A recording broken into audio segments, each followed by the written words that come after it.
RSSന്റെ വർഗീയ അജണ്ട നടപ്പിലാക്കുകയാണ് മോദി സർക്കാർ എന്നാണ് നാളിതുവരെ CPM BJP ഭരണകൂടത്തിനെതിരെ മോദി ഭരണകൂടത്തിനെതിരെ കൈക്കൊണ്ട നിലപാട്. പക്ഷെ അതിനകത്ത് ഒരു നയം മാറ്റം ഏറ്റവും പുതിയ കരട് രേഖയിൽ കാണുകയാണ്. അതായത് മോദി സർക്കാർ ഫാസിസ്റ്റ് സർക്കാരല്ല, നവ ഫാസിസ്റ്റ് പ്രവണതയാണ് മോദി സർക്കാരിൽ കാണുന്നത് എന്നുള്ളതാണ് പുതിയ കരട് പ്രമേയത്തിൽ പറയുന്നത്. അപ്പോൾ CPI പക്ഷേ അതിന് വിരുദ്ധമായൊരു നിലപാട് സ്വീകരിച്ചിട്ടുണ്ട്. ആ നിലപാട് ഇപ്പോൾ പുതുതായി എടുത്ത നിലപാട് മാറ്റിപ്പറയേണ്ടി വരുമെന്ന് ബിനോയ് വിശ്വം അടക്കം ഇന്നലെ പ്രതികരിച്ചിരിക്കുകയാണ്. അപ്പോൾ ഈ നവ ഫാസിസ്റ്റ് പ്രവണതയാണ് മോദി സർക്കാരിനുള്ളത്, ഫാസിസ്റ്റ് ഭരണകൂടമല്ല എന്നുള്ള ഈ നിലപാടിലെ വ്യതിയാനം എങ്ങനെ അണികൾക്ക് തന്നെ വിശദീകരിച്ചു കൊടുക്കാൻ നേതൃത്വത്തിന് കഴിയുമെന്നുള്ളതാണ് പ്രധാനപ്പെട്ട ചോദ്യം. അപ്പോൾ എങ്ങനെയായിരിക്കും ഇങ്ങനെ ഒരു നിലപാട് മാറ്റത്തിലേക്ക് CPM എത്തിയിട്ടുണ്ടാവുക എന്നതുകൂടി രണ്ടാമതായി സംസാരിക്കുകയാണ്. അജിംസ, ഇത് ഇന്നലെ നമ്മൾ സംസാരിച്ചപ്പോൾ തമാശക്ക് പറയുന്നുണ്ടായിരുന്നു, മനുഷ്യന്മാർക്ക് മനസ്സിലാവുന്ന രീതിയിൽ ഈ കാര്യങ്ങൾ പറയാത്ത ഒരു പ്രശ്നം കൂടിയുണ്ട്. ഈ നവഫാസിസം എന്നൊക്കെ പറഞ്ഞ് സാധാരണക്കാരായ അണികൾക്ക് ഇതെന്താണെന്ന് തിരിച്ചു കൊടുക്കാൻ കഴിയാത്തൊരു ബുദ്ധിമുട്ട് പലപ്പോഴും കരട് രേഖയിലെ ചില പ്രയോഗങ്ങളിൽ ഉണ്ടാവാറുണ്ട്. അങ്ങനെ വന്നു ഈ പ്രയോഗങ്ങളിലെ ഒരു പ്രശ്നമായി കാണണമോ അതോ നിലപാടിലെ തന്നെ വ്യത്യാസമായി കാണണമോ ഈ നവഫാസിസവും ഫാസിസ്റ്റ് ഭരണകൂടം അല്ല എന്നുള്ളത് ഈ നിലപാട്? ഈ കരട് രാഷ്ട്രീയ പ്രമേയം ആഴ്ചകൾക്ക് മുമ്പാണ് പുറത്തു വന്നത്. ആ കരട് രാഷ്ട്രീയ പ്രമേയത്തിൽ ഇങ്ങനെ ഇതിനെക്കുറിച്ച് വിശദമായ ചർച്ചയില്ല. പക്ഷേ അതിന് കൂടെ ആ ചർച്ചയ്ക്ക് വേണ്ടി ഇറക്കിയ ഒരു കുറിപ്പാണ് ഇന്നലെ പുറത്തു വന്നത്, ഇന്നലെ മാധ്യമങ്ങളിലൂടെ പുറത്തു വന്നത്. അപ്പോൾ ഈ കുറിപ്പ് പുറത്തു വന്നു കഴിഞ്ഞപ്പോൾ വൻതോതിലുള്ള കോലാഹലമായിരുന്നു. അങ്ങനെ ഒരു കുറിപ്പില്ല, അങ്ങനെയൊന്നും CPM പറയില്ല, ഇതൊക്കെ എവിടെ നിന്ന് കിട്ടിയതാണ് എന്ന് പറഞ്ഞിട്ട് മാധ്യമങ്ങളുടെ പുറത്ത് കുതിര കയറുമായിരുന്നില്ല, ഓൺലൈനിൽ മുഴുവൻ. പക്ഷേ ഇന്ന് ഈ ചിന്താവാരികയുടെ ഏറ്റവും പുതിയ ലക്കത്തിൽ ഇതേ കുറിപ്പ് പച്ച മലയാളത്തിൽ അച്ചടിച്ച് വന്നിട്ടുണ്ട്. അത് നിങ്ങൾ പറഞ്ഞതുപോലെ ഈ നവഫാഷിസം എന്നൊക്കെ പറഞ്ഞ സിദ്ധാന്തം പറഞ്ഞ ആളുടെ ദുർഗ്രഹമായ പദാവലികളൊന്നുമല്ല, പച്ചയ്ക്ക് നല്ല വൃത്തിയുള്ള മലയാളത്തിൽ ചിന്താവാരിക അച്ചടിച്ചിട്ട് ഞാൻ ജസ്റ്റ് ഒന്ന് വായിക്കാം. BJP RSSൻ്റെ കീഴിലുള്ള ഇന്നത്തെ രാഷ്ട്രീയ സംവിധാനം നവഫാഷിസ്റ്റ് വിശേഷതകൾ പ്രദർശിപ്പിക്കുന്ന കോട്സ് ഹിന്ദുത്വ കോർപ്പറേറ്റ് അമിതാധികാര ഭരണമാണെന്ന് നാം പ്രസ്താവിച്ചിട്ടുണ്ട് ഏതിൽ മുൻപ് ഇറക്കിയ രാഷ്ട്രീയ രേഖയിൽ. അപ്പോൾ അതിനെ വിശദീകരിക്കുകയാണ്. മോദി ഗവൺമെൻറ് ഒരു ഫാഷിസ്റ്റ് അല്ലെങ്കിൽ നവഫാഷിസ്റ്റ് ഗവൺമെൻറ് ആണെന്ന് നാം പറയുന്നില്ല. ഇതിലെന്തെങ്കിലും അവ്യക്തതയുണ്ടോ? ഇല്ല. അതായത് മോദി ഗവൺമെൻറ് ഒരു ഫാഷിസ്റ്റ് അല്ലെങ്കിൽ നവഫാഷിസ്റ്റാണല്ലോ സൈഫുദ്ദീന് ദുർഗ്രഹമായിട്ട് തോന്നിയത്. നവഫാഷിസ്റ്റ് ഗവൺമെൻറ് ആണെന്ന് നാം പറയുന്നില്ല. ഫാഷിസ്റ്റ് അല്ല, നവഫാഷിസ്റ്റ് അല്ല. ഇന്ത്യൻ ഭരണകൂടത്തെ നവഫാഷിസ്റ്റ് ഭരണകൂടമായി നാം വിശേഷിപ്പിക്കുന്നില്ല. RSSൻ്റെ രാഷ്ട്രീയ ഘടകമായ BJPയുടെ 10 വർഷത്തെ തുടർച്ചയായ ഭരണത്തിന് കീഴിൽ BJP RSSൻ്റെ കയ്യിൽ രാഷ്ട്രീയാധികാരത്തിൻ്റെ ദൃഢീകരണം സംഭവിച്ചിട്ടുണ്ട്. അത് നവഫാഷിസ്റ്റ് സവിശേഷതകളുടെ സവിശേഷതകളുടെ പ്രകടനത്തിലേക്ക് നയിച്ചിട്ടുണ്ട്. ഇനി അത് വിശദീകരിക്കുകയാണ്. സവിശേഷതകൾ, അതായത് ഇംഗ്ലീഷിൽ അതിനെ ക്യാരക്ടറിസ്റ്റിക്സ് എന്നാണ് പറയുന്നത്. സവിശേഷതകൾ എന്ന പദത്തിൻ്റെ അർത്ഥം പ്രവണതകൾ എന്നോ ലക്ഷണങ്ങൾ എന്നോ ആണ്. അവ ഫാഷിസ്റ്റ് ഗവൺമെൻറ്റോ ഭരണ സംവിധാനമോ ആയിട്ടില്ല. അതുകൊണ്ട് BJP RSSനോട് ഏറ്റുമുട്ടി അവരെ തടഞ്ഞു നിർത്തിയില്ലെങ്കിൽ ഹിന്ദുത്വ കോർപ്പറേറ്റ് അമിതാധികാരം നവഫാഷിസത്തിലേക്ക് നീങ്ങും എന്നതിൻ്റെ അപകടത്തെക്കുറിച്ചാണ് ഈ രാഷ്ട്രീയ പ്രമേയം പറയുന്നത്. ഇതിലെന്തെങ്കിലും ദുർഗ്രഹതയുണ്ടോ? അതായത് നിലവിലുള്ള മോദി ഭരണകൂടത്തെ ഒരു ഫാഷിസ്റ്റ് ഭരണകൂടം എന്ന് വിളിക്കരുത്. അത് കാണിക്കുന്ന ചില സ്വഭാവ സവിശേഷതകൾ, ചില ടെൻഡൻസീസാണ്, ട്രെൻഡ്സ് ആൻഡ് ടെൻഡൻസീസ്, ചില പ്രവണതകൾ മാത്രമാണ്. ഇനി ഏഴാമത്തെ അവസാനിപ്പിക്കുന്നത് ഇങ്ങനെയാണ്. ഈ നിലപാട് CPIയുടെയും CPI-MLൻ്റെയും നിലപാടുകളിൽ നിന്ന് വ്യത്യസ്തമാണ്. CPI മോദി ഗവൺമെൻറ്റിനെ ഫാഷിസ്റ്റ് ഗവൺമെൻറ് ആയി വിശേഷിപ്പിക്കുന്നു. ഇന്ത്യയിൽ ഫാഷിസം നിലവിൽ വന്നു കഴിഞ്ഞു എന്നാണ് CPI-ML പ്രസ്താവിക്കുന്നത്. അതായത് മറ്റ് രണ്ട് കമ്മ്യൂണിസ്റ്റ് പാർട്ടികളുടെ നിലപാട് ഞങ്ങൾക്കില്ല എന്നാണ് പറഞ്ഞതിനർത്ഥം. അപ്പോൾ എന്തുകൊണ്ട് മോദിയെ ഫാഷിസ്റ്റ് ഗവൺമെൻറ് എന്ന് വിശേഷിപ്പിക്കുന്നില്ല എന്ന് വളരെ വിശദമായിട്ട് അതിനു മുമ്പ് വിശദീകരിക്കുന്നുണ്ട്. അത് ഞാൻ ദൈർഘ്യം മൂലം ഉദ്ധരിക്കുന്നില്ല. അതിൽ CPM പറയുന്നൊരു കാര്യം, ഫാഷിസം നമുക്കറിയാം ഹിറ്റ്ലറുടെയും മുസോളിനിയുടെയും കാലത്ത്, അതായത് ഒന്നാം ലോകമഹായുദ്ധത്തിനും രണ്ടാം ലോകമഹായുദ്ധത്തിനും ഇടയിൽ ഇറ്റലിയിലും ജർമ്മനിയിലും രൂപം കൊണ്ട രണ്ട് അധികാര രൂപങ്ങളാണ്. അതിന് രണ്ടാം ലോകമഹായുദ്ധത്തിന് ശേഷം ഇപ്പോൾ ജർമ്മനിയിൽ ഹിറ്റ്ലർ മുസോളിനിയും ഇല്ലാതായി, ആ ഭരണകൂടങ്ങളില്ലാതായി. ഈ രണ്ടാം ലോകമഹായുദ്ധത്തിന് ശേഷം യൂറോപ്പിലെ ചില രാജ്യങ്ങളിൽ നവ ഫാഷിസ്റ്റ് പാർട്ടികളുണ്ടായി. നിരവധി സംഘടനകളും പാർട്ടികളും ഉണ്ടായിട്ടുണ്ട്. അവരെല്ലാം ഐഡിയോളജിക്കൽ റൂട്ട് എന്ന് പറയുന്നത് ഫാഷിസവും നാസിസവുമാണ്. എന്താണ് ഈ ഫാഷിസത്തിൻ്റെ നാസിസത്തിൻ്റെ പ്രത്യേകത എന്ന് വെച്ചാൽ, ഒന്ന്, അവർ ഒരു വംശീയമായ ഔന്നത്യം ഒരു ജനതയ്ക്ക് മേൽ കൽപ്പിക്കുകയും ആ വംശീയ ഔന്നത്യത്തിന് മേൽ ഉള്ള ദേശീയതയെ തീവ്ര ദേശീയതയാക്കി വളർത്തിയെടുക്കുകയും ചെയ്യുകയാണ് ചെയ്യുന്നത്. ഒരു വിഭാഗം ജനങ്ങളെ അവർ ശത്രുക്കളായിട്ടോ പർജ് ചെയ്യേണ്ടവരോ രാജ്യത്തിൽ നിന്ന് പുറത്താക്കേണ്ടവരായിട്ട് കാണുന്നു. ഇതാണ് അവരുടെ ഒരു ലൈൻ. അപ്പോൾ നവഫാഷിസ്റ്റ് സംഘടനകളുടെ പ്രത്യേകതകളായിട്ട് CPM തന്നെ പറയുന്നത്, നവഫാഷിസ്റ്റ് സംഘടനകളുടെ പ്രത്യേകത എന്ന് വെച്ചാൽ ഫാഷിസ്റ്റ് സംഘടനകളെ പോലെ, അതായത് ഹിറ്റ്ലറുടെയോ മുസോളിനിയോ പോലെയോ ഞങ്ങൾ ഇവരെയൊക്കെ കൊല്ലും, ഇവരെയൊക്കെ അങ്ങനെ ചുട്ടരിക്കും എന്ന് പറഞ്ഞുകൊണ്ടുള്ള റെട്ടറിക്ക് അവരില്ല. അവരത് പരസ്യമായിട്ട് പറയില്ല. ഞങ്ങളുടെ ഇതൊരു ഇതാണ്. അവർ എപ്പോഴും എന്താണ്, ഞങ്ങളൊരു ലിബറൽ പാർട്ടിയാണെന്ന് കാണിച്ചുകൊണ്ടാണ് അവർ ഈ നയങ്ങൾ സ്വീകരിക്കുക. അപ്പോൾ അത്തരത്തിലുള്ള നിരവധി പാർട്ടികളുണ്ട്. ഇപ്പോൾ ഗോൾഡൻ ഡോൺ എന്ന് പറയുന്ന ഗ്രീസിലൊരു പാർട്ടിയുണ്ട്. അതുപോലെ ജർമ്മനിയിലെ AFD എന്ന പാർട്ടി, അങ്ങനെ പല പല യൂറോപ്യൻ രാജ്യങ്ങളിൽ ഇത്തരത്തിലുള്ള പാർട്ടികളുണ്ട്. അപ്പോൾ അവരുടെ പ്രധാനപ്പെട്ട മുഖമുദ്ര നവഫാഷിസ്റ്റ് പാർട്ടിയുടെ പ്രധാന മുഖമുദ്ര അവർ കുടിയേറ്റ വിരുദ്ധരാണ്, പിന്നെ വൈറ്റ് സൂപ്പർ മാർക്സിസ്റ്റുകളാണ്. എങ്കിലും അവരത് പരസ്യമായിട്ട് പറയില്ല, അവർ സിദ്ധാന്തം പുസ്തകത്തിൽ എഴുതി വയ്ക്കുകയില്ല, അവർ നയങ്ങളിലൂടെയാണ് നടപ്പാക്കുക. ഈ നവഫാഷിസത്തെ എങ്ങനെയാണ് നമ്മൾ RSSുമായിട്ട് താരതമ്യം ചെയ്യുക? അതാണ് ഇവിടെ CPM ശ്രമിക്കുന്നത്. RSS എന്താണ് എന്ന് മനസ്സിലാക്കി തരുന്ന നിരവധി റിസർച്ച് ബുക്കുകൾ, ഗവേഷണ ഗ്രന്ഥങ്ങൾ ഇന്ത്യയിൽ പബ്ലിഷ് ചെയ്യപ്പെട്ടിട്ടുണ്ട്. അതിൽ പലതും എഴുതും കമ്മ്യൂണിസ്റ്റുകാർ തന്നെയാണ്. അപ്പോൾ എങ്ങനെയാണ് RSS പ്രവർത്തിക്കുന്നത്, RSS എന്തുകൊണ്ടൊരു ഫാഷിസ്റ്റ് പാർട്ടിയാണെന്ന് വിശദീകരിക്കുന്ന കമ്മ്യൂണിസ്റ്റുകാർ എഴുതിയിട്ടുള്ള ലേഖനങ്ങളുണ്ട്, കമ്മ്യൂണിസ്റ്റ് ചരിത്രകാരന്മാർ എഴുതിയിട്ടുള്ള പുസ്തകങ്ങളുണ്ട്. അപ്പോൾ ഇതൊക്കെ മാറ്റിവെച്ചിട്ട് എന്തുകൊണ്ടാണ് CPM ഇത് ഫാഷിസ്റ്റ് അല്ല എന്ന് പറയുന്നത് ചോദിച്ചാൽ, രണ്ട് കാര്യങ്ങളാണ് നമുക്ക് മുന്നിൽ കാണുക. ഒന്ന്, ഫാഷിസത്തെ വിലയിരുത്തുന്നതിൽ ഉള്ള കമ്മ്യൂണിസ്റ്റ് സൈദ്ധാന്തികർ തമ്മിലുള്ള അഭിപ്രായ ഭിന്നതകൾ. ഇപ്പോൾ ഒരു ഉദാഹരണം പറഞ്ഞു കഴിഞ്ഞാൽ, ഇപ്പോൾ ഈ വിശദീകരണത്തിൽ തന്നെ CPM പറയുന്നുണ്ട്, എന്താണ്, 1-2 ലോകമഹായുദ്ധങ്ങളുടെ കാലത്ത് ഫാഷിസം ഉയർന്നു വന്നു. ഫാഷിസത്തെ ലോക മുതലാളിത്തം ഉപയോഗപ്പെടുത്തി സാമ്പത്തിക മാന്ദ്യം മറികടക്കാൻ ശ്രമിച്ചു, യുദ്ധങ്ങളുണ്ടാക്കി ആയുധങ്ങൾ കൂടുതലായി ഉൽപ്പാദിപ്പിച്ച് സാമ്പത്തിക മാന്ദ്യത്തെ മറികടക്കാൻ ശ്രമിച്ചു. പക്ഷേ ഇപ്പോൾ നവഫാഷിസ്റ്റ് പാർട്ടികളെ മുതലാളിത്തം ആ രീതിയിൽ ഉപയോഗിക്കുന്നില്ല. അതിൻ്റെ കാരണം സാമ്രാജ്യത്വങ്ങൾക്കിടയിലുള്ള വൈരുദ്ധ്യം യുദ്ധമായി പരിണമിക്കുന്നില്ല. എന്തുകൊണ്ട്? മുതലാളിത്തത്തിൻ്റെ കുത്തക മുതലാളിത്തത്തിൻ്റെ വളർച്ച മൂലം ഈ വൈരുദ്ധ്യങ്ങൾ നിശബ്ദമാക്കപ്പെടുന്നു എന്നാണ് പറയുന്നത്. അപ്പോൾ ഇന്ന് ഏതൊക്കെയാണ് ഇമ്പീരിയലിസ്റ്റ് കക്ഷികൾ, സാമ്രാജ്യത്വ ശക്തികൾ, പരസ്പരം അടിക്കാൻ സാധ്യതയുള്ള സാമ്രാജ്യ ശക്തികൾ ഏതൊക്കെയാണ്? അമേരിക്കയുണ്ട് ഒരു വശത്ത്. ഇപ്പോൾ നമ്മൾ യുക്രൈൻ റഷ്യ യുദ്ധം നടക്കുകയാണ്, വേണമെങ്കിൽ റഷ്യ നമുക്കൊരു ഇമ്പീരിയലിസ്റ്റ് കക്ഷി എന്ന് വിളിക്കാം.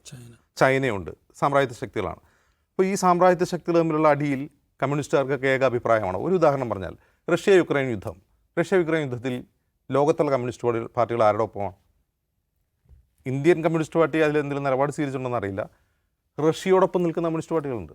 റഷ്യ ചെയ്യുന്നത് ശരിയാണ്, നാറ്റോ, മറുവശത്ത് അമേരിക്കയും യൂറോപ്യൻ രാജ്യങ്ങളുമാണ്, അപ്പോൾ റഷ്യയോടൊപ്പമാണ് നിൽക്കേണ്ടത് എന്ന് പറയുന്നവരുണ്ട്. അതേസമയം തന്നെ റഷ്യ കാണിക്കുന്നത് ഇമ്പീരിയലിസമാണ്, സാമ്രാജ്യത്വമാണ്, മറ്റൊരു സമഗ്ര പരമാധികാര രാജ്യത്തിൻ്റെ ടെറിട്ടറിയിൽ കടന്നു കയറുകയാണ്, അവിടെ യുദ്ധം ഉണ്ടാക്കുകയാണ്, കുഞ്ഞുങ്ങളെ കൊല്ലുകയാണ്, സ്ത്രീകളെ കൊല്ലുകയാണ് എന്ന് പറയുന്ന കമ്മ്യൂണിസ്റ്റ് പാർട്ടികളുണ്ട്. ഈ വൈരുദ്ധ്യ ആളുകൾക്കിടയിലുണ്ട്. അപ്പോൾ സാമ്രാജ്യത്വ ശക്തികൾ ഏതൊക്കെയാണെന്നുള്ള കാര്യത്തിൽ പോലും കമ്മ്യൂണിസ്റ്റ് പാർട്ടികളുടെ അഭിപ്രായ ഭിന്നതയില്ല. ഇവിടെ നമ്മൾ ശ്രദ്ധിക്കുക, മോദി സർക്കാരിനെ ഫാഷിസ്റ്റ് ഭരണകൂടം എന്ന് വിളിക്കുന്നതിൽ എന്താണ് സൈദ്ധാന്തികമായ കൃത്യത കുറവുള്ളതെന്നാണ് നമ്മൾ ചിന്തിക്കേണ്ടത്. ഇപ്പോൾ ഹിറ്റ്ലറും മുസോളിനിയും പ്രവർത്തിച്ചതുപോലെ തന്നെ RSS പ്രവർത്തിക്കുന്നത് വാശി പിടിക്കുന്നത് എങ്ങനെയാണ്? അത് യൂറോപ്യൻ സാഹചര്യത്തിലുണ്ടായിട്ടുള്ള ഒരു സമഗ്രാധിപത്യ രാഷ്ട്രീയ രൂപമാണ് ഫാഷിസം അല്ലെങ്കിൽ നാസിസം. ഇത് തികച്ചും ഇന്ത്യനായിട്ടുള്ള, എന്നാൽ ഈ പറയുന്ന ഫാഷിസത്തിൽ നിന്നും നാസിസത്തിൽ നിന്നും ഇൻസ്പിറേഷൻ ഉൾക്കൊണ്ട് രൂപീകരിക്കപ്പെട്ട ഒരു സംഘടനയാണ്. ഇവരെന്താണ് ചെയ്യാത്തത്? ഇവർ ആഭ്യന്തരമായി 3 വിഭാഗത്തെ ശത്രുക്കളായി പ്രഖ്യാപിക്കുന്നു: മുസ്ലിങ്ങൾ, ക്രിസ്ത്യാനികൾ, കമ്മ്യൂണിസ്റ്റുകൾ. ഇവർക്ക് രണ്ടാംകിട പൗരത്വമേ പാടുള്ളൂ എന്ന് അവർ പുസ്തകത്തിൽ എഴുതി വെച്ചിരിക്കുന്നു. അത് ഇന്ന് വരെ അവർ പിൻവലിച്ചിട്ടില്ല. ഇനി അവർ ഒരു അർദ്ധ സൈനിക വിഭാഗത്തെ പോലെയാണ് പ്രവർത്തിക്കുന്നത്. സൈനിക ഡ്രില്ലുകൾ നടത്തുന്നു, കായിക പരിശീലനം നടത്തുന്നു. 3, ഒരു സമഗ്രാധിപത്യ പ്രവണതയുള്ള ഭരണകൂടത്തിൻ്റെ പ്രവൃത്തിക്ക് വേണ്ടി ശ്രമിക്കുന്നു. ആ ഒരു ആരോപണം CPM-നുണ്ടല്ലോ. അതായത് രാജ്യത്തെ മുഴുവൻ സംസ്ഥാനങ്ങളുടെയും ഫെഡറൽ അവകാശങ്ങളെ ഹനിച്ചുകൊണ്ട് ഈ രാജ്യത്തെ ഒരൊറ്റ യൂണിറ്റാക്കി മാറ്റുന്നു. ഒറ്റ തെരഞ്ഞെടുപ്പ്, ഒറ്റ രാജ്യം, ഒറ്റ ടാക്സ്, ഇങ്ങനെ ഒരു സമഗ്രാധിപത്യ പ്രവണത കാണിക്കുന്ന ഒരു ഭരണകൂടമാണ് ഇപ്പോൾ ഭരിക്കുന്നത്. CPM-നും അഭിപ്രായമുണ്ട്. ഈ ക്യാരക്ടറിസ്റ്റിക് ഒക്കെ ഉള്ളപ്പോൾ തന്നെ അവർ ഇവിടെ RSSകാർ ആളുകൾ കൊല്ലുന്നുണ്ടല്ലോ, ഇല്ലേ? അവർ മനുഷ്യരെ കൊല്ലുന്നുണ്ട്, വർഗീയ ലാഭം ഉണ്ടാകുന്നുണ്ട്, ന്യൂനപക്ഷ അവകാശങ്ങൾ ലംഘിക്കുന്നുണ്ട്, പശുവിനെ തിന്നതിൻ്റെ പേരിൽ തല്ലിക്കൊല്ലുന്നുണ്ട്. ഇതെല്ലാം ഈ രാജ്യത്ത് നടക്കുകയാണ്. അപ്പോൾ ഗ്യാസ് ചേമ്പർ ഉണ്ടാക്കി ജൂതന്മാരെ ഹിറ്റ്ലർ കൊന്നതുപോലെ ഇവിടെ RSS അവരുടെ ശത്രുക്കളായി പ്രഖ്യാപിച്ച് ആൾക്കാരൊക്കെ ഇങ്ങനെ ലൈനായി കൊണ്ടുപോയി, ഷിൻലേഴ്സ് ലിസ്റ്റിൽ നമ്മൾ കണ്ടുപോലെ ലൈനായി കൊണ്ടുപോയി ശ്വാസം മുട്ടിച്ച് കൊന്നാൽ മാത്രമേ മോദി സർക്കാർ ഫാഷിസ്റ്റ് ആവൂ എന്ന് പ്രഖ്യാപിക്കാവൂ എന്നാണ് CPM-ൻ്റെ സൈദ്ധാന്തിക വാശി. ഇത് സൈദ്ധാന്തിക വാശിയേ അല്ല. RSSനെ CPM മനസ്സിലാക്കാഞ്ഞിട്ടല്ല. RSS ഒരു ഫാഷിസ്റ്റ് സ്വഭാവമുള്ള സംഘടനയാണെന്നും അതിൻ്റെ രാഷ്ട്രീയ രൂപമാണ് BJP എന്നും CPM-ന് മനസ്സിലാവാത്തതുകൊണ്ടല്ല. തൽക്കാലം RSSനെയോ BJPയെയോ ഫാഷിസ്റ്റ് എന്ന് വിളിച്ച് പിണക്കണ്ട എന്ന് CPM തീരുമാനിച്ചിരിക്കുകയാണെന്നാണ് അത് മുഴുവൻ വായിക്കുമ്പോൾ നമുക്ക് മനസ്സിലാവുക. അതർവൈസ് ഇതേ പ്രശ്നം CPIക്ക് ഉണ്ടാവില്ലേ, CPIM-ൽ ഉണ്ടാവില്ലേ? അപ്പോൾ ഒരേ രാജ്യത്ത് പ്രവർത്തിക്കുന്ന 3 കമ്മ്യൂണിസ്റ്റ് പാർട്ടികൾ RSS പോലെ ഒരു BJP പോലെ ഒരു രാഷ്ട്രീയ രൂപത്തെ വിലയിരുത്തുമ്പോൾ വ്യത്യാസങ്ങളുണ്ടാകും, തീർച്ചയായിട്ടും വ്യത്യാസങ്ങളുണ്ടാകും. പക്ഷേ ഞങ്ങളവരെ അങ്ങനെ വിളിക്കില്ല എന്ന് ശാഠ്യം പിടിക്കുന്നത് പോലെയാണ് നമുക്ക് ഈ രേഖ വായിക്കുമ്പോൾ തോന്നുക. അവർ തൽക്കാലം ഫാഷിസ്റ്റ് എന്ന് വിളിക്കേണ്ട, നവഫാഷിസ്റ്റ് എന്ന് പോലും വിളിക്കേണ്ട. ഇപ്പോൾ നവഫാഷിസ്റ്റ് എന്ന് വിളിച്ചാലും കുഴപ്പമൊന്നുമില്ല. കാരണം എന്താ വെച്ചാൽ നവഫാഷിസ്റ്റിൻ്റെ സ്വഭാവം ഞാൻ മുമ്പ് പറഞ്ഞു. അവർ സ്വയം ഫാഷിസ്റ്റ് ശൈലിയിൽ പ്രസംഗിക്കുകയൊന്നും ചെയ്യില്ല. അവർ സ്വയം ജനാധിപത്യവാദികളെന്നും ലിബർട്ടേറിയൻസ് എന്നും നടിക്കുന്നവരാണ് നവഫാഷിസ്റ്റുകൾ. വേണമെങ്കിൽ BJP അങ്ങനെ ആണെന്ന് കരുതാലോ. BJP തെരഞ്ഞെടുപ്പിൽ മത്സരിക്കുന്നുണ്ട്, BJP ജനങ്ങൾക്ക് വേണ്ടി കാര്യങ്ങൾ ചെയ്യുന്നുണ്ട്, ജനാധിപത്യത്തെക്കുറിച്ച് സംസാരിക്കുന്നുണ്ട്. അവർ മോദി പോലും ഭരണഘടനയെ തൊട്ട് തൊഴുന്നുണ്ട്, പാർലമെൻറ്റിന് മുമ്പിൽ നമസ്കരിക്കുന്നുണ്ട്. അപ്പോൾ വേണമെങ്കിൽ നവഫാഷിസ്റ്റ് എന്ന് വിളിക്കാം. അതുപോലും വിളിക്കേണ്ട. നവഫാഷിസ്റ്റ് പ്രവണതയേ ഉള്ളൂ എന്ന് പറയുന്നതിനർത്ഥം തൽക്കാലം RSSനെയും BJPയും ഈ കാര്യത്തിൽ പിണക്കണ്ട എന്ന ഒരു ലൈനായിട്ടാണ് അത് തോന്നുന്നത്. മുഴുവൻ വായിച്ചു കഴിയുമ്പോൾ നമുക്ക് തോന്നും. നിഷാദ്, മോദി സർക്കാർ ഫാസിസ്റ്റ് ആണോ അല്ലയോ എന്നുള്ള കാര്യത്തിലുള്ള ഈ ആശയക്കുഴപ്പം അല്ലെങ്കിൽ ക്ലാരിറ്റി കുറവ്, അത് ഒരു നയവ്യതിയാനമാണോ? ആണെങ്കിൽ അതിൻ്റെ പ്രേരകങ്ങൾ എന്തൊക്കെയാണ്? നയവ്യതിയാനമൊന്നുമല്ല. ഇതിന് മുൻപ് ഫാസിസ്റ്റ് എന്ന് വിളിക്കുകയും ഇപ്പോൾ വിളിക്കാതിരിക്കുകയും ചെയ്യുമ്പോഴാണുള്ള നയവ്യതിയാനം എന്ന പ്രശ്നം വരിക. മുൻപും CPIMൻ്റെ നിലപാട് ഇത് ഇന്ത്യയിലെ RSS ഭരണകൂടം ഒരു ഫാസിസ്റ്റ് ഭരണകൂടമാണെന്ന നിലപാട് അവർക്കില്ല. അക്കാര്യത്തിൽ അവർക്കിടയിൽ തർക്കമുള്ളപ്പോൾ തന്നെ ആ പാർട്ടിയുടെ ഔദ്യോഗിക നയപ്രകാരം ഒരു ഫാസിസ്റ്റ് ഗവൺമെൻറ്റാണെന്ന നയം ആ പാർട്ടി സ്വീകരിച്ചിട്ടില്ല എന്ന് കാണുക. അപ്പോൾ നമ്മൾ ഒറ്റയടിക്ക് മനസ്സിലാക്കേണ്ട ഒന്ന്, CPIMൻ്റെ 24ാം പാർട്ടി കോൺഗ്രസിന് വേണ്ടി തയ്യാറാക്കിയിരിക്കുന്ന കരട് രാഷ്ട്രീയ പ്രമേയം RSS ഭരണകൂടത്തോട് സമ്പൂർണ്ണമായും ഒരുതരം ലൈറ്റായ സമീപനം എടുത്തു എന്ന് വിചാരിക്കാൻ പാടില്ല. ഇപ്പം നേരത്തെ അജിംസ് ചിന്തയുടെ കാര്യം പറഞ്ഞു. ചിന്താ മാസികയിൽ ഈ രാഷ്ട്രീയ പ്രമേയത്തിൻ്റെ പൂർണ്ണ മലയാള രൂപം അച്ചടിച്ചു വന്നിട്ടുണ്ട്. അത് വായിച്ചാൽ കാണാൻ കഴിയുന്ന കാര്യം, ഫലസ്തീൻ നിലപാടിലടക്കം ഇന്ത്യൻ ഭരണകൂടം സ്വീകരിക്കുന്ന നിലപാടിനെ കണിശമായി വിമർശിക്കുകയാണ് പാർട്ടി ചെയ്യുന്നത്. ഇന്ത്യയിലെ തൊഴിലില്ലായ്മ പ്രശ്നം, ഇന്ത്യയിലെ വർഗീയ കലാപങ്ങൾ, ഇന്ത്യയിൽ സർക്കാർ പൗരത്വത്തിൻ്റെ പേരിൽ സ്വീകരിക്കുന്ന നിലപാടുകൾ, ന്യൂനപക്ഷങ്ങൾക്കെതിരായി സ്വീകരിക്കുന്ന അടിച്ചമർത്തൽ ഭരണനയങ്ങൾ, ഇതിനെല്ലാം നിശിതമായ ഭാഷയിൽ വിമർശിക്കുന്നതാണ് കരട് രാഷ്ട്രീയ പ്രമേയം എന്നത് കാണണം. അല്ലാതെ അതിനകത്ത് ഫാസിസം എന്ന പ്രയോഗം അതിനോട് RSSനെ ചേർത്ത് വെച്ചിട്ടില്ല എന്നതുകൊണ്ട് സമ്പൂർണ്ണമായും കരട് രാഷ്ട്രീയ പ്രമേയം RSSനോടും RSS ഭരണകൂടത്തോടും ഒരുതരം മയപ്പെട്ട സമീപനം സ്വീകരിക്കുന്നത് കാണരുത്. അതിൻ്റെ കോർ, അതിൻ്റെ പൊതു സ്വഭാവം ഈ ഭരണകൂടത്തിനെതിരെ കണിശമായിട്ടുള്ള കമ്മ്യൂണിസ്റ്റ് വാല്യൂസിനെ വെച്ചുകൊണ്ട് ഞങ്ങൾ എതിർക്കുന്നു എന്നതാണ്. ഒപ്പം ഈ ഹിന്ദുത്വ ആക്രമണോത്സുകതയെക്കുറിച്ച്, അത് ഭരണകൂടത്തിൻ്റെ രൂപത്തിൽ വരുന്നതിനെക്കുറിച്ച്, ഭരണകൂടത്തിൻ്റെ സ്വാധീനം ഉപയോഗിച്ചുകൊണ്ട് അതിനെ വ്യാപിപ്പിക്കാൻ ശ്രമിക്കുന്നതിനെക്കുറിച്ചൊക്കെ ഈ കരട് രാഷ്ട്രീയ പ്രമേയം സംസാരിക്കുന്നുണ്ട്. അതുകൊണ്ട് ഈ കരട് രാഷ്ട്രീയ പ്രമേയത്തിൻ്റെ ആകെത്തുക എന്താണ്, മോദി സർക്കാരിനോടുള്ള ഒരുതരം അയഞ്ഞ സമീപനത്തിൻ്റെതാണ് എന്ന് വിചാരിക്കാൻ പാടില്ല. അതേസമയം നേരത്തെ പറഞ്ഞ ഒരു പ്രശ്നം അതിനകത്ത് ഉന്നയിക്കാനുണ്ട്. അതായത് ഫാസിസം എന്ന വാക്കിനെ ഡിഫൈൻ ചെയ്യുന്നതിൽ, അതിനെ ഒന്ന് എക്സ്പ്ലെയിൻ ചെയ്യുന്നതിൽ പാർട്ടിക്ക് വീഴ്ച പറ്റിപ്പോയിട്ടുണ്ടോ എന്ന ചോദ്യം അവിടെ ഉണ്ട്. അപ്പോൾ അവർ പറയുന്ന ഒന്ന്, ഈ ക്ലാസിക്കൽ ഫാസിസം എന്ന് പറയുന്ന ഈ 1923 തുടങ്ങി 45 അവസാനിച്ചിട്ടുള്ള 10-24 വർഷം നീണ്ടു നിന്ന ഈ ക്ലാസിക്കൽ ഫാസിസം ഉണ്ട് എന്ന് വെച്ചാൽ അതിൻ്റെ പരമാവധിയായ ആക്രമണോത്സുകത കാണിച്ച, ആളുകളെ ഗ്യാസ് ചേമ്പറിലിട്ട് കൊന്ന, തെരഞ്ഞെടുപ്പുകൾ ഇല്ലാതാക്കിയ, ഏക നേതാവ് ഭരിക്കുന്ന തരത്തിലുള്ള നമുക്കെല്ലാവർക്കും ഓർമ്മയിലുള്ള ആ ഫാസിസത്തിൻ്റെ കാലം, അതിൻ്റെ പ്രവണത, അതൊന്നും ഇന്ത്യയിൽ സംജാതമായിട്ടില്ല എന്നതുകൊണ്ട് ഇതിനെ ഫാസിസം എന്ന് വിളിക്കാൻ പാടില്ല എന്ന ചില ടെക്നിക്കലായിട്ടുള്ള യുക്തികളാണ് CPIM പറയുന്നത്. മറ്റ് പാർട്ടികൾക്ക് നേരെ മറിച്ചാണുള്ളത്. ഇപ്പോൾ രാഹുൽ ഗാന്ധി വിവിധ അഭിമുഖങ്ങളിൽ RSS ഒരു ഫാസിസ്റ്റ് കക്ഷിയാണെന്നും ഇന്ത്യയിൽ ഫാസിസ്റ്റ് ഭരണമാണെന്നും പറയുന്നു. ഇന്നിപ്പോൾ മുതിർന്ന കോൺഗ്രസ് നേതാവ് രമേശ് ചെന്നിത്തല ഇന്ത്യ ഭരിക്കുന്ന നരേന്ദ്രമോദി ഒരു ഫാസിസ്റ്റാണ് എന്ന് തുറന്നു പറയുന്നു. അപ്പോൾ AK ബാലൻ ചോദിക്കുന്നത്, നിങ്ങൾ പിണറായി വിജയനെയും ഫാസിസ്റ്റ് എന്ന് വിളിക്കാറില്ല എന്നതുകൊണ്ട് CPIM ഒരു ഫാസിസ്റ്റ് ഭരണകൂടവും പിണറായി വിജയൻ ഒരു ഫാസിസ്റ്റുമാണോ? നിങ്ങളെ ആ ടെർമിനോളജി എങ്ങനെയാണ് ഇവിടെ ചേർത്ത് വയ്ക്കുകയെന്നാണ്. പക്ഷേ ഇതിൽ കാണേണ്ട ഒരു കാര്യമുണ്ട്. ഫാസിസം, ക്ലാസിക്കൽ ഫാസിസത്തിൻ്റെ കാര്യം പറയുമ്പോൾ ക്ലാസിക്കൽ ഫാസിസത്തിൻ്റെ ഒരു സംഗതിയും ഒരു എലമെൻറ്റ് ഇവിടെ കാണാനില്ല. നവഫാസിസത്തിൻ്റെ പ്രവണതകൾ മാത്രമേ ഉള്ളൂ. നേരത്തെ അജിംസ് പറഞ്ഞ പോലെ ഇന്ത്യൻ കോൺടെക്സ്റ്റിൽ നിങ്ങൾ ഫാസിസത്തെ എങ്ങനെയാണ് നോക്കിക്കാണാൻ പോകുന്നത്? അവിടുത്തേത് മുസോളിനിയുടെയോ അല്ലെങ്കിൽ ഈ പറയുന്ന ഹിറ്റ്ലറിൻ്റെയോ ഫ്രാങ്കോയുടെയോ ഒക്കെ ഭരണകാലത്ത് അതത് ഭരണകൂടങ്ങൾ ഉണ്ടാക്കിയെടുത്ത ഒരു ഫാസിസം, അതിൻ്റെ ഒരു പ്രയോഗ രീതി, അതിന് 45 അവസാനിക്കുമ്പോൾ അത് സമ്പൂർണ്ണമായി അവസാനിച്ചു പോവുകയും ചെയ്യുന്നു.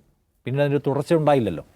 പക്ഷേ ഇന്ത്യയിലെ സാഹചര്യം മറിച്ചാണ്. ഇന്ത്യയിലെ ഒരു ഭരണകൂടത്തിൻ്റെ രൂപത്തിലല്ല ഫാസിസം പ്രവർത്തിക്കുന്നതെന്നാണ് നമ്മൾ ആദ്യം മനസ്സിലാക്കേണ്ട കാര്യം. KNൊക്കെ അതിനെക്കുറിച്ച് പ്രസംഗിക്കുന്നേക്കാം. അപ്പോൾ എപ്പോഴത്തെ അദ്ദേഹത്തിൻ്റെ പോയിൻ്റ് അതാണ്. അതായത് ഇന്ത്യയിലെ ഫാസിസം എന്ന് പറയുന്നതിന് കേവലമായ ഒരു ഭരണകൂട രൂപയല്ല, അത് ഒരു ഭരണകൂടം എങ്ങനെ പ്രവർത്തിക്കുന്നുവെന്നതിനെ അടിസ്ഥാനപ്പെടുത്തിയല്ല ഇന്ത്യൻ ഫാസിസത്തിൻ്റെ ട്രെൻഡിനെ നമ്മൾ മനസ്സിലാക്കേണ്ടത്. കാരണം അത് ഇന്ത്യയിലെ സാംസ്കാരികമായി കഴിഞ്ഞ 100 വർഷം കൊണ്ട് ഇന്ത്യൻ സാമൂഹിക ശരീരത്തിനകത്ത് പടർന്നു കഴിഞ്ഞിരിക്കുന്നു. അതൊരു മർദ്ദക രൂപിയാണ്, അതിന് വയലൻസിൻ്റെ സ്വഭാവമുണ്ട്, അത് എപ്പോഴും ന്യൂനപക്ഷത്തെ അകറ്റി നിർത്തുന്നു, അവർക്കെതിരെ കലാപങ്ങൾ സംഘടിപ്പിക്കുന്നു, അവരെ എപ്പോഴും അവരെ വകഞ്ഞു മാറ്റാനുള്ള ശ്രമം നടത്തിക്കൊണ്ടിരിക്കുന്ന ഒന്നാണ്. അതുകൊണ്ടാണ് 2024 തെരഞ്ഞെടുപ്പിൽ മോദി പരാജയപ്പെട്ടു പോയതുകൊണ്ട് മാത്രമായി ഇന്ത്യയിൽ ഫാസിസത്തിൻ്റെ അടരുകൾ അവസാനിച്ചു പോവില്ല എന്ന് ഈ പറയുന്ന ആൾക്കാർക്ക് അഭിപ്രായപ്പെടുന്നത്. അതുകൊണ്ട് ഇന്ത്യൻ ഫാസിസത്തിൻ്റെ ട്രെൻഡിനെ അല്ലെങ്കിൽ അതിൻ്റെ സ്വഭാവത്തെ നിർണ്ണയിക്കുകയും മനസ്സിലാക്കുകയും അഭിപ്രായപ്പെടുകയും ചെയ്യുന്ന കാര്യത്തിൽ CPMന് ചില വീഴ്ചകൾ പറ്റിപ്പെടുന്നതാണ് ഞാൻ പറയുക. കാരണം ഈ പറയുന്ന പോലത്തെ ഫാസിസത്തിൻ്റെ എല്ലാ പ്രശ്നങ്ങളും അത് കാണിച്ചു തുടങ്ങുന്നുണ്ട്. പൗരത്വ നിയമം എന്ന് പറഞ്ഞാൽ എന്താണ്? എന്താണ് ഹിറ്റ്ലർ ചെയ്യാൻ തീരുമാനിച്ചത്? ഹിറ്റ്ലർ കൊണ്ടുവന്ന ന്യൂറംബർഗ് നിയമം എന്താണ്? നമ്മളോട് നടപ്പിലാക്കാൻ പോകുന്ന പൗരത്വ നിയമം എന്താണ്? നമ്മളതിനുകൊണ്ടുവന്നിരുന്ന വ്യവസ്ഥകൾ എന്താണ്? ചേർത്ത് വായിച്ചാൽ ഇവയെല്ലാം ഒന്നു തന്നെയാണ്. അവർ എന്ന ഒരു കൂട്ടം ആളുകളെ വിളിക്കുകയും അവർക്ക് മേലെ കലാപങ്ങൾക്ക് ആസൂത്രണം ചെയ്യുന്നത്. ഏറ്റവും അവസാനം നമ്മളിപ്പോൾ കാണുന്നത് എന്താണ്? ക്രിസ്ത്യാനികളായ ആളുകളുടെ വീട്ടിൽ കയറി അവരുടെ പെൺമക്കളെ റേപ്പ് ചെയ്യണമെന്ന്, അവരുടെ മാനം നശിപ്പിക്കണമെന്ന്, അവരുടെ സ്വത്ത് കൊള്ളയടിക്കണമെന്ന്, അവരെ കൊന്നു തള്ളണമെന്ന് ഒരു ഹിന്ദുത്വ നേതാവ് ഈ ഭരണകൂടത്തിൻ്റെ പിന്തുണ എനിക്കുണ്ട് എന്ന വാചകം ചേർത്ത് വെച്ചുകൊണ്ട് പ്രസംഗിക്കുകയാണ്. എന്ന് വെച്ചാൽ എന്താണ്? ഇതിനാണ് ഫാസിസം എന്ന് പറയുക. അതായത് ഒരു കൂട്ടം ആളുകൾക്ക് ഏത് തരത്തിലുള്ള വംശഹത്യയ്ക്കും ആഹ്വാനം ചെയ്യാൻ കഴിയുന്ന, അതിൻ്റെ പിന്നാലെ ചുവട് പിടിച്ച ആളുകൾക്ക് വംശഹത്യകൾ നടത്താൻ കഴിയുന്ന പരിസരം ഉണ്ടായാൽ അതിനാണ് ഫാസിസം എന്ന് പറയുക. അപ്പോൾ നമ്മൾ കാണേണ്ട ഒരു കാര്യം, ഈ 23 to 45 വരെ ഉണ്ടായിരുന്ന ക്ലാസിക്കൽ ഫാസിസത്തിൻ്റെ കാലത്തെ അതുപോലെ ഡിറ്റോ കോപ്പി ഇവിടെ വരുന്നില്ല എന്നതുകൊണ്ട് ഇവിടെ ഫാസിസം ഇല്ല എന്ന് കാണുന്നതിൽ പ്രശ്നമുണ്ട്.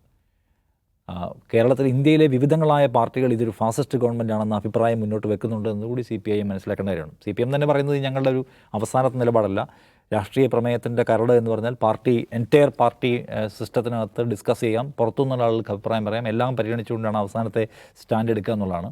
പക്ഷേ ആ ഡിസ്കഷന് വേണ്ടി വെക്കുന്ന പേപ്പറിനകത്ത് പോലും CPMൻ്റെ കൺഫ്യൂഷൻ പ്രകടമാണ് എന്ന് തോന്നുന്നു. അതുകൊണ്ട് പുതിയ കാലത്ത് ഇത്രയും അധികം കെടുതി നാം അനുഭവിച്ചു കഴിഞ്ഞു. കർഷകർ, ന്യൂനപക്ഷങ്ങൾ, വിദ്യാർത്ഥികൾ, സകല മേഖലയിലെ മനുഷ്യർ സമ്മർദ്ദം അനുഭവിച്ചുകൊണ്ടിരിക്കുന്നു. മാധ്യമങ്ങൾ, സ്വതന്ത്രമായി പ്രവർത്തിക്കാൻ കഴിയാത്ത മാധ്യമങ്ങൾ നിരന്തരമായി, ഏറ്റവും അവസാനം മീഡിയ വണ്ണിൻ്റെ കേസ് മുതൽ ഏറ്റവും അവസാനം വികടൻ്റെ കാർട്ടൂൺ വരെയുള്ള സംഭവം നമുക്ക് ഓർമ്മയാണ്. കോടതികളുടെ പ്രവർത്തനം എങ്ങനെയാണ് ഈ പറഞ്ഞ സർക്കാരിൻ്റെ പൊതു സ്വഭാവത്തെ ബാധിച്ചിരിക്കുന്നത് കാണാം. ഇതെല്ലാം കൂടി എടുത്ത് പരിശോധിച്ച് നോക്കിയാൽ യെസ് എന്ന് വെച്ചാൽ ഒരു ഫെഡറൽ സ്വഭാവമൊക്കെ നഷ്ടപ്പെടുത്തിയ ഒരു ഏകാത്മക മാനവവാദത്തിലേക്ക് ഇത് പോവുകയും ഏകശിലാത്മകമാക്കാനുള്ള ശ്രമം നടത്തിക്കൊണ്ടിരിക്കുകയാണ്. അപ്പോൾ ഈ നേരത്തെ അജിംസ് പറഞ്ഞത് വളരെ കറക്റ്റാണ്. ഇന്ത്യൻ കോണ്ടെക്സ്റ്റിലാണ് ഈ ഫാസിസം എന്ന് പറയുന്ന ടേമിനെ വായിക്കേണ്ടത്. അത് മുസോളിനിയെയും അല്ലെങ്കിൽ ഹിറ്റ്ലറെയും ഫ്രാങ്കോയെയും ഒന്നും പോലെ ആയിട്ടില്ല മോദി എന്ന് പറയുന്നത് ഒരുതരം വിദണ്ഡവാദമാണ്. അവിടെ അല്ല അത് നിൽക്കേണ്ടതെന്ന് എനിക്ക് തോന്നുന്നു. നമ്മൾ ഇത്രയും അനുഭവിച്ചു കഴിഞ്ഞതിന് ശേഷവും ഫാസിസമല്ല, നവഫാസിസവുമല്ല, നവഫാസിസത്തിൻ്റെ കേവലമായ പ്രവണതകൾ പ്രകടിപ്പിച്ചു തുടങ്ങിയിട്ടേ ഉള്ളൂ എന്ന് പറയുന്നത്, ഇത് അനുഭവിക്കുന്ന മനുഷ്യരോട് ഇത് പറയുമ്പോൾ ഒരുതരം വൈരുദ്ധ്യം അതിനകത്തുണ്ട്.